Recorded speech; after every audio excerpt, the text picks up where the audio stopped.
আপনি কতটা ইন্টেলিজেন্ট এটা নির্ভর করতো আপনি কতটা ইনফরমেশন মনে রাখতে পারেন। কিন্তু গুগল আসার পরে এই চিন্তাধারাটা চেঞ্জ হতে শুরু করে।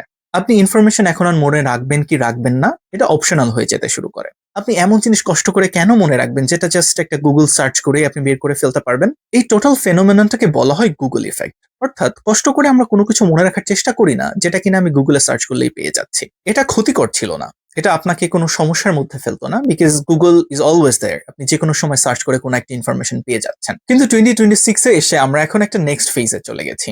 আমরা এখন আর গুগলের মধ্যে নাই, we are into artificial intelligence. Google তো আপনার মেমোরির জন্য একটা ব্যাকআপ ছিল, ইনফরমেশন গুলো স্টোর করে রাখতো, আপনার যখন দরকার you could search and find it out. But artificial intelligence তো রিজনিং করতে পারে, they can think on behalf of you. আপনার কগনিটিভ বায়াসটারই রিপ্লেসমেন্ট এআই হতে পারে। যেই কাজ আপনার ব্রেইনের করার কথা সেটা যদি আর্টিফিশিয়াল ইন্টেলিজেন্স করতে শুরু করে তাহলে কি কি প্রবলেমে আমরা পড়তে পারি, আজকের ভিডিওতে আমরা সেটা নিয়ে কথা বলবো। তো গুগল চলে আসার পরে আপনি ইনফরমেশন আউটসোর্স করছিলেন, কিন্তু এআই আসার পরে আপনি আপনার থিঙ্কিংটাই আউটসোর্স করছেন। অর্থাৎ আপনার ব্রেইন এখন আর কগনিটিভ কোনো থিঙ্কিংই করছে না, সবকিছু আপনি এখন এআই দিয়েই করানোর চেষ্টা করছেন। বাট এই জিনিসটাই কি আপনার জন্য প্রবলেমেটিক কিনা, উইল টক অ্যাবাউট দ্যাট। এই যে কগনিটিভ চিন্তা ভাবনাগুলো যেগুলো আপনার নিজের করার কথা ছিল বাট আপনি করাচ্ছেন চ্যাট জিপিটি কে দিয়ে, ইন টেকনিক্যাল টার্মস এটাকে বলা হয় AI sloth. By nature human brain tries to save energy. Critical কোনো কিছু আপনি নিজে করতে চাইবেন না, আপনি চাইবেন ডেলিগেট করতে। এন্ড এজন্যই আমরা বারবার চ্যাট জিপিটির কাছেই ফিরে যাই rather than thinking those critical things by ourselves. আপনি হয়তো মনে মনে খুব খুশি হচ্ছেন যে আমার একটা ফ্রেন্ড চলে এসেছে চ্যাট জিপিটি, যাকে দিয়ে আমি আমার সব প্রবলেম সলভ করাচ্ছি। বাট আপনি কখনো ভেবেছেন এই ফ্রেন্ডটাই আপনাকে নাম করে দিচ্ছে? এমআইটিতে একটা রিসার্চ পেপার পাবলিশ হয় ইন 2025। তাদের মোটিভ ছিল এটা দেখা যে হিউম্যান ব্রেইন বেসিক্যালি কিভাবে কাজ করে যখন আমি লার্জ ল্যাঙ্গুয়েজ মডেল ব্যবহার করছি। তারা 54 জন মানুষকে 3টা গ্রুপে ভাগ করে, তাদের কাজ ছিল একটা এসে লিখতে হবে। 3টা গ্রুপের মধ্যে প্রথম group, they will not use any technology, তারা নিজেদের থেকে এসে লিখবে। Second group, they will use Google searches to find information and write the essay. Third গ্রুপরা চ্যাট জিপিটি 4 ইউজ করতে পারবে।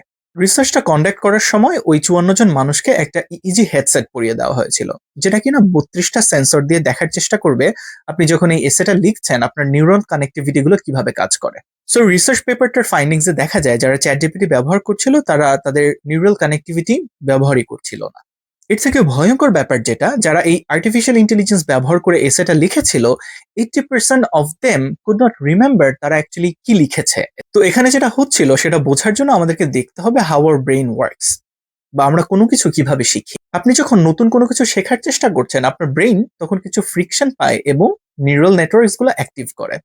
তখনই আপনার নিউরাল কানেক্টিভিটি তৈরি হয় এবং আপনি একটা প্যাটার্ন তৈরি করেন আপনার ব্রেইনে, যাতে ওই কাজটা আপনি রিপিটেটিভলি করতে পারেন। কিন্তু যখন আপনার এই চিন্তাধারাটাকে আপনি চ্যাট জিপিটিকে দিয়ে দিচ্ছেন তখন ওই নিউরাল কানেক্টিভিটি আপনার ব্রেইনে আর তৈরি হচ্ছে না, এবং এটাকেই বলা হয় এআই স্লথ। রিপিটেটিভলি এআই যদি আপনি ব্যবহার করতেই থাকেন তাহলে বেশ কিছু প্রবলেম আপনি আপনার রিয়েল লাইফে ফেস করবেন ইন লঙ্গার রান।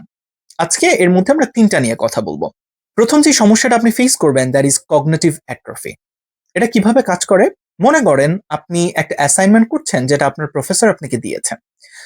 চ্যাট জিপিটিকে দিলেন এই অ্যাসাইনমেন্টটা সলভ করার জন্য, ও আপনাকে একটা সলিউশন দিল। আপনি পেপারটা সাবমিট করলেন এবং আপনার প্রফেসর বলল you have done very good job. But same assignment নিয়ে যদি আপনাকে ইন্টারভিউতে প্রশ্ন করা হয় আপনি পারফেক্টলি উত্তর দিতে পারবেন না, বিকজ যেই প্রবলেমটা আপনি সলভ করেছেন সেটা আপনি নিজে করেননি, you have done it by someone else. সেখানেই এই অ্যাট্রফিটা তৈরি হয়। আপনি প্রিটেন্ড করছেন যে আপনি কাজটা করেছেন, but your brain did not do that. Second যে প্রবলেমটা আপনি ফেস করবেন দ্যাটস ডিসিশন প্যারালাইসিস। আপনি কোনো ডিসিশন নিতে পারবেন না নিজের থেকে, because you do not have enough intuition. কেন নাই? বিকজ রিপিটেটিভলি আপনার প্রবলেমগুলো সলভ করার জন্য যখন আপনি চ্যাট জিপিটির হেল্প নিচ্ছেন তখন আপনার ওই ইনটিউশনটা তৈরি হবে না। আপনি হয়তো অনেক ইনফরমেটিভ অ্যান্সার পাচ্ছেন কিন্তু কোনো কিছুতে আপনি তেমন রিলাই করতে পারবেন না এবং your chances in leadership will fail. Thirdly, আপনার ক্রিয়েটিভিটি কোল্যাপস হবে। আপনি নতুন কোনো কিছু চিন্তা করতে পারবেন না, বিকজ যে অ্যাসাইনমেন্ট বা যে প্রজেক্ট আপনি করছেন আপনার প্রফেসরকে হয়তো আপনি স্যাটিসফাই করতে পারছেন, you are getting enough grade, but new idea জেনারেশনে আপনি পিছিয়ে যাচ্ছেন, আপনার ক্রিয়েটিভিটি হ্যাম্পার্ড হচ্ছে। এখন সব থেকে গুরুত্বপূর্ণ যে প্রশ্নটা আসা উচিত আপনার, এআই তাহলে আমি কিভাবে ব্যবহার করব, because AI will help me leverage. But AI কি আসলে আপনাকে লেভারেজে হেল্প করবে যদি আপনার থিঙ্কিং প্রসেসটাই ওকে দিয়ে দেন? আপনি যখন আর্টিফিশিয়াল ইন্টেলিজেন্সকে এক্সিকিউশনের জন্য ব্যবহার করছেন দ্যাটস ফাইন। বাট যখন আপনি রিজনিং এর ফেজটা তাকে দিয়ে দিচ্ছেন, আপনি চিন্তা ভাবনা তাকে দিয়ে করাচ্ছেন, তখন আপনি অ্যাজ এ হিউম্যান আস্তে আস্তে শ্রিঙ্ক করবেন। আপনার চিন্তা ভাবনাগুলো আর কগনিটিভ থাকবে না, আপনার ইনটিউশন আর বিল্ড হবে না। আপনার ইন্টেন্ট এবং জাজমেন্ট গুলো যতক্ষণ আপনি আপনার নিজের কাছে রাখবেন, এআই আপনার ইম্প্যাক্টকে মাল্টিপ্লাই করতে পারবে। কিন্তু এআই কে দিয়ে যখন আপনি চিন্তা করাবেন, তখন হিউম্যান হিসেবে আপনি পিছিয়ে পড়বেন। তো এই এআই স্লথ থেকে বাঁচার জন্য যে প্র্যাকটিক্যাল ফ্রেমওয়ার্কটা আপনি ব্যবহার করতে পারেন, I will share it with you. Number 1, think before prompting.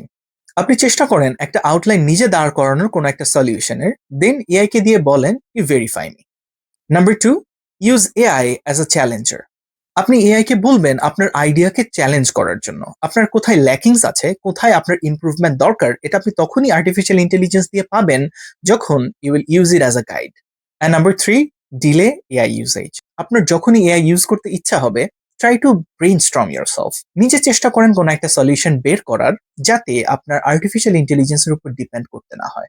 So যখনই আপনি আপনার লাইফে এআই কেই ফার্স্ট থিঙ্কার বানাচ্ছেন, আপনার কগনিটিভ চিন্তা ভাবনাগুলো এআই করা শুরু করছে, তখনই you're losing behind. So you should train yourself in such a way, যখন আপনার কাছে কোনো স্ক্রিন থাকবে না, যখন কগনিটিভ চিন্তা ভাবনা আপনাকে নিজেকেই করতে হবে, can you still think in that situation?